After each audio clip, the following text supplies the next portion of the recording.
Here's more wrestling news for December 7th, 2021. And your headlines for this afternoon include possible spoiler on plans for Roman Reigns vs. Brock Lesnar at Day 1, Elijah Burke, released from hospital, will refrain from physical activity at tonight's tapings, I'll wrestle for free, former WWE superstar asked John Laurinaitis if he could return, Jim Ross accused of lying to ex-WWE superstar before his release, Jim Cornette says Adam Cole should be embarrassed for letting AEW waste him, Raw superstar takes a shot at Brock Lesnar with hilarious meme, Kairi Sane removes WWE from social media while teasing a return to the ring, current WWE wrestler replaced The Undertaker as the Backstage General, Kurt Angle on why he turned down AEW offer, and more. We're kicking off with WWE Day 1, where Universal Champion Roman Reigns will defend against Brock Lesnar in what's expected to be the main event. That match was made official after last week's SmackDown, where Reigns made quick work of a battered Sami Zayn, but we may already know the result. On the F4W Online forum, Dave Meltzer explained that WWE's plan is to have a series of matches and that this feud won't end at Day 1. That certainly implies that the Tribal Chief will stand tall once more, but WWE could swerve fans by putting the title on the Beast Incarnate. For what it's worth, Lesnar is advertised for January 29th's Royal Rumble and is already being considered a favorite in the 30-man match, which he last won in 2003. WWE Day 1 will mark Reigns' 489th consecutive day as Universal Champion, and judging by all reports, there's no plans to end this title reign on January 1st. Yesterday, we reported on Elijah Burke, who suffered some kind of incident at last weekend's NWA Hard Times 2 event. After a bad bump into the steel steps, the former WWE superstar was motionless and had to be taken to a nearby medical facility after the show. We now have an update on his condition as PW Insider reports that after a series of x-rays and examinations, it's believed Burke is dealing with a concussion. On PW Insider Elite Audio, we got some good news, as it was also noted that Burke has been released from the hospital, but was kept from doing anything physical at last night's NWA Power TV taping. Burke appeared at Hard Times 2 after being introduced by Mick Foley and helped NWA World Champion Trevor Murdoch during a 2-on-1 beatdown by Mike Knox and Matt Cardona, but now Burke is on the shelf. When WCW folded in March 2001, the WWF took on a ton of new talent, but not everyone had a stellar run under Vince McMahon. Buff Bagwell, a 5-time WCW Tag Champion, had just one match in the WWF, competing on the July 2nd Raw in a match so bad that it killed his chances in the company. Bagwell would be released from the WWF just 1 week later, but in an interview with Cheap Heat Productions this week, revealed that he tried to get back to the company with a very interesting proposal. Laurinaitis, when he was running things, I said, look, bring me in for a month, bring me in for 2 weeks, bring me in for a week. Whatever you want to decide to bring me in for, bring me in for. I said I'll wrestle for free. I said pay for my transport, but I'll wrestle for free. John Laurinaitis didn't take Bagwell up on his offer, and even after 2 decades since his abysmal Raw match with Booker T, the WWE has never brought back Buff, even for his low price of $0.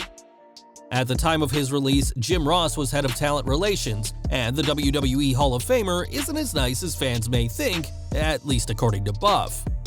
In that same interview, Bagwell discussed reports that he got heat when his mother called the WWF demanding that her son be featured more, which unsurprisingly didn't go over well. Speaking to Cheap Heat, Bagwell called JR a liar, saying that the mother story didn't happen and that the only witnesses were himself, God, and Ross. Bagwell said that fans will believe Ross over anything he says, and even now, 20 years later, the former WCW wrestler still has a reputation as wrestling's ultimate mama's boy.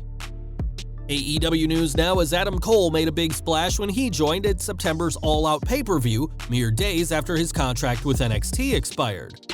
Like Johnny Gargano, whose contract will expire this week, Cole had signed a short-term extension, and despite earning the praise of fans with his AEW run thus far, not everyone is on board.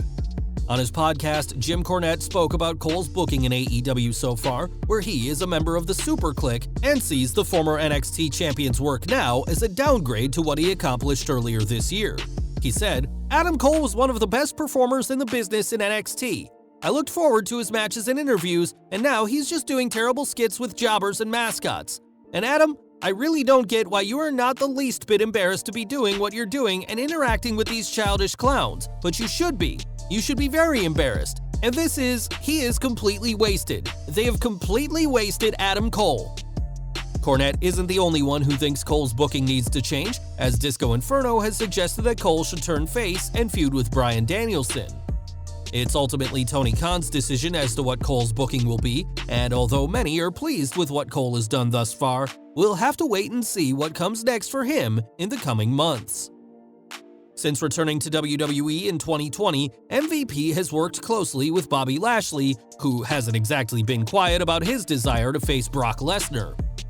Now MVP has taken a shot at the Beast, posting a meme which implies the former Universal Champion is afraid to step in the ring with the Almighty. Despite Lashley's return in 2018 being partly influenced by a dream match with Lesnar, Brock himself hasn't said a word about facing the former WWE Champion, which for now remains a pipe dream for Bobby Lashley. Last year, Kairi Sane returned to Japan to spend more time with her husband, but after spending time as a company ambassador in her homeland, she may be done with WWE. On Instagram, the former NXT Women's Champion changed her handle from Kairi WWE to official Kairi, and in her bio, refers to herself as a former WWE superstar. When a fan said they'd hoped to see her return to wrestling, Sane responded with a simple wink, which was more than enough to get fans wondering if an in-ring comeback is already in the works.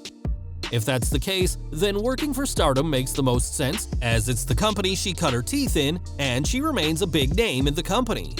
It's also worth remembering that in September, WWE reportedly dissolved its Japanese division, and at the time there was no mention as to what that meant for Sane as an ambassador. We should mention that on Twitter, Sane's handle remains at Kairi Sane WWE, but fans are interested to see if and where she'll wrestle next. In 2002, Randy Orton made his WWE debut and has had a career most wrestlers could only dream of. A 14-time WWE World Champion, 2-time Royal Rumble winner, Mr. Money in the Bank, and Grand Slam winner, Orton has done it all in WWE, but also has a job he never signed up for. As The Undertaker's career wound down, Orton would go on to become the de facto locker room leader, and in an interview with Bill Apter, Orton's father, Bob Orton Sr., discussed his son's incredible run. He never ceases to amaze me. I stopped trying to figure out or anticipate what he's going to do in a match. It's rare to see any wrestler so easily adapt to an opponent's style and lead a match so well, but that's my boy. I helped mentor him, and I know he's helping the other boys and showing them how to better their game. Both on and off screen, Orton has proven himself as a mentor to others, which is reflected in his current program with Riddle. At 41 years old, Orton still has a few years left in WWE, and whether he goes on to break the record of Ric Flair and John Cena as a 17-time world champion or spend the rest of his days working with younger talent, the locker room leader will make a success of whatever he chooses. Now, Vince McMahon is a pioneer in sports entertainment, a former world champion and CEO of WWE, but the chairman of the board is also known for being somewhat of a prankster. It only makes sense that his employees know better than to counter-prank their boss if he's played a joke on them, such as when he dumped water on Mark Henry to wake him up. Speaking on his podcast, actor/former WWE writer Freddie Prinze Jr. discussed one of McMahon's pranks, which saw two British superstars experience his odd sense of humor. He explained, "Now you show to me what you're made of. Let me get some volunteers." A few people put their hands up. Sheamus gets up and walks to the front. He takes initiative. He does not wait for someone to say yes. He takes initiative, and Vince likes that. That's an alpha move. Wade Barrett gets up next. We have an Englishman and an Irishman. This should be a really easy promo for these guys to cut. Vince said, "I'm going to give you a premise. You're a dog and you're a dog. Now make me want to watch you fight." My heart stops, and I'm not even the one doing it. You can feel the panic. Everyone got tight. There was just so much tension. You can see sweat beads all over Wade Barrett's forehead. Sheamus is stone quiet and doesn't move a muscle. They're frozen stiff. 30 seconds go by, not a sound. 45 seconds go by, nothing. I'm just dying. I want to jump up and say stop. It's like watching a murder. A minute goes by. Sheamus says by accident out loud, "I think I'm having an out-of-body experience," and no one laughs because they cannot believe he could even say that. Wade Barrett takes the first step. He growls, and as soon as he growls, and Vince gets up and shouts, "Not an actual dog, son of a," and then he storms out of the room. He came back and said, "Let's try again." Sheamus is going to be the babyface dog, and he starts talking. He said, "I'm a good old dog, I'm loyal," and Vince said, "Just forget the whole damn thing," and storms off. Promo class is cancelled. There's a method to the madness of Vince McMahon, but we doubt anyone can figure out why he wanted Barrett and Sheamus to be dogs in what may have been the most awkward and uncomfortable date in the respective careers of the two wrestling veterans. Kurt Angle knows Randy Orton all too well as the pair feuded in 2006 in what would be the Olympians' last big feud before leaving for TNA Wrestling. Returning in 2017, Angle was released in April 2020 as part of the dreaded budget cuts, but unlike 2006 where he wasted no time joining another company, Kurt has kept his distance from the wrestling world this time around. Speaking on the Paradox of Sports show, Angle explained why he hasn't joined AEW, which many fans consider to be the most likely promotion for Kurt, who no doubt would cost a lot for companies to bring in. He said, "I considered it. I was offered a couple of deals. I turned them down. But I'm a WWE guy and my loyalty is there for right now. You know, I'm not signed with them in any particular way, but I do have some projects coming up that is part of WWE and I don't want to mess that up. So I'm going to stay loyal to WWE right now." After his Olympic victory in 1996, Kurt established himself as a pro wrestler upon joining the WWE in late 1999. And while the company has no plans to work with him right now, the Hall of Famer is holding out for a phone call from Vince McMahon. And we're ending today with more from Kurt Angle, who led a faction of his own in 2003. Christened Team Angle, the trio of Kurt, Shelton Benjamin, and Charlie Haas ran roughshod over SmackDown at the time, but they weren't the only stable around. On Insight with Chris Van Vliet, Haas discussed the decision to split Team Angle, which came mere months after they were formed, and suggested that Evolution were a huge factor in the decision. "It should have been longer. What people do not get is, at the time, we were getting hot on Team Angle on Friday Night SmackDown. Who was getting hot on Monday Night Raw? That was Evolution. But when they have 4 guys and you have 3, when they do the mixed pay-per-views, we were getting better reactions than them. I really don't care what they say. You can ask Kurt Angle that. Shelton may not say that because he's with WWE now, but we were getting a better reaction than they were. I think that had a lot to do with, okay, now it's the time to split them, because they kept Evolution going. That's just the way it is." In April this year, Kurt Angle said he regrets that the team broke up too soon, and we can only wonder what they could have done had they not split up just 6 months after coming together. Well guys, that's our news for today. Please share your comments below. Also hit the like button, subscribe to our channel, and hit the bell icon to receive all notifications. And as always, thanks for watching.